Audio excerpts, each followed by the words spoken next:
he saw that the social justice that was emerging in our society today, what is called social justice, was a mimicking or a distortion of Christian ideals in a ways that he identified as of the Antichrist.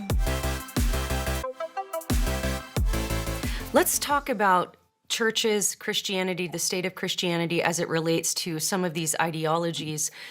I want to quote your book again. You said, to create utopia, Marxists first had to rout Christianity, which they saw as a false religion that sanctified the ruling class and kept the poor superstitious and easy to control. And also in your book, you talk about the suffering, and we're going to get to that in a bit, but the suffering that true Christians had to be willing to endure versus the compromise of other people who might call themselves Christians, and how that kind of married itself to these ideologies. Why do you think, first of all, why do you think Christianity in particular is such a threat to Marxism? Because Christianity says that there is a power, an ultimate power, and an ultimate reality beyond what we see right here. Marxism is a materialist ideology, meaning that it says there is nothing beyond what we can see, touch, and taste, and there's no transcendent dimension. And Marxism also says that if we change social conditions, we can change human nature. Christianity says no, human nature is fixed, and these problems that we see throughout history will recur because of human nature.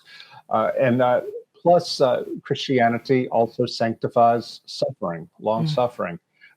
Marx said himself, I forget whether this was a Communist Manifesto or one of his other writings, but one of the reasons he hated Christianity so much was because he thought that it taught people to accept suffering instead of acting as revolutionaries to destroy the things that were causing them to suffer.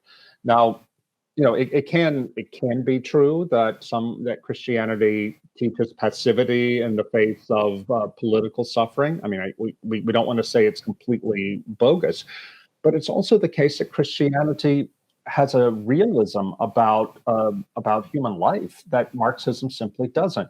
The Marxists tried to create a utopia on Earth because they thought, as I said, that if you just change the material conditions under which people live to make things more equal and so on, then all the problems of human nature, all the pain, all the brokenness would go away. Christianity says, no, it won't do that, because this is part of who we are, and that that it's always going to be with us. We should fight for justice, certainly, but there's no way to create a utopia this side of the second coming. And it denies the fundamental precept of Marxism, which is that we ourselves can be gods. So there's so much talk about justice in our culture and in the church as well. And I wonder if people are often operating under different definitions of what justice is. And so in the book, you write about the difference between the freedom of choice and the equality of outcome. So maybe you can talk a little bit about those two things and why this matters for faithful Christians. Well, everybody wants to see social justice. And I mean, social justice, in fact, was invented in the 19th century by a Christian priest, a Catholic priest, to describe justice not just in individual cases, but across society. And I think, though, that we have to be very careful, because the social justice as it is described and it is talked about among secular people today sees social justice as a matter of equality of outcome, as you mentioned, and equality of outcome between and among social groups, races, people of different sexual orientation, and so forth. We have to acknowledge that there are certainly cases in society where certain groups are unfairly discriminated against. No question about that. And we, as Christians, should be working to fight those conditions. But the social justice can never be justice if it contradicts what God has told us in His Word is the correct order of the world. All justice means is the correct ordering of things. I mean, we tend to think of it only in criminal terms, but speaking more broadly, when in God's world, a just world, everything is in its right place. And if, for example, social justice requires us to treat people differently on the basis of the color of their skin, I don't see how that can possibly be reconciled with a biblical idea of justice. And that's what the social justice warriors want.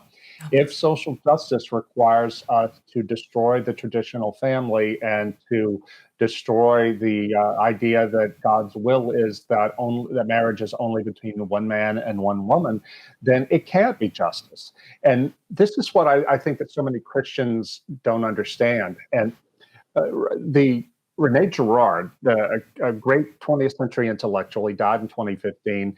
He was a Christian, and he saw that the social justice that was emerging in our society today, what is called social justice, was a mimicking or a distortion of Christian ideals in a ways that he identified as of the Antichrist.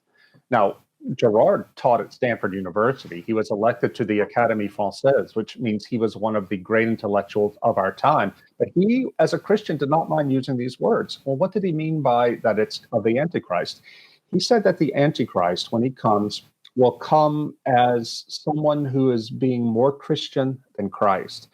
In the same way, the social justice warriors believe that they are being more Christian than Christians in standing up for the oppressed and the victims. And so it's a counterfeit, but it's a counterfeit that a lot of faithful Christians are falling for.